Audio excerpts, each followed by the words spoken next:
ikaw sa mundong ito. Laking tuwa ng magulang mo.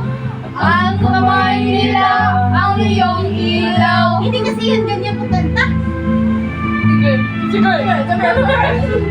Ano ang tatay mo'y di malaman ang gagawin. Namasdan pati pagtulog mo.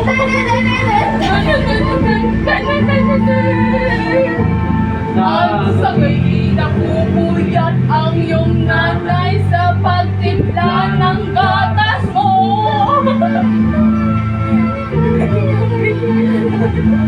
At sa bagay na ang iyong amang tuwang-tuwa sa'yo.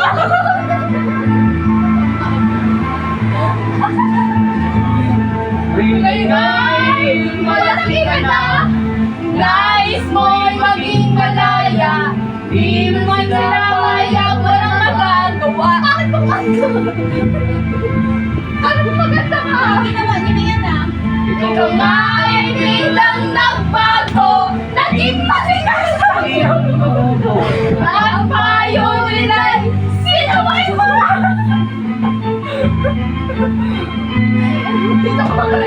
Di mo man lang inisip na ang nagihato ay para sa iyo.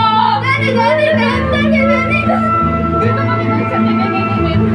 Kapag ang nais mo'y masulat ang tayo mura. Di mo sila pinapansin. Ayaw, away. Ayaw.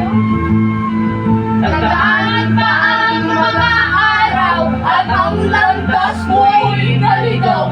Ikaw ay nalulong sa masamang bisyo. Hindi ako nalulong. At ang una mong nilapitan ang iyong inang lumuluha. At ang tanong, anak, bakit nagkaganyan?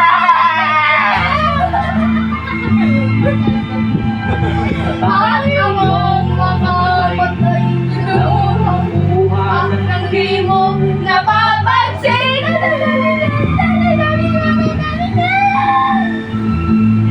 Pagsisisi ang sa isip mo't nalaman mo ika'y nagkamali. Ako lang ba? Pagsisisi ang sa isip mo't nalaman mo ika'y nagkamali. Ikaw talaga ka. Baka eh. Isip mo't nalaman mong ika'y nagkamali. Paano hindi nga makapag-usap ako sa'yo? Yun lang yun. Hindi mo na kami natamaan.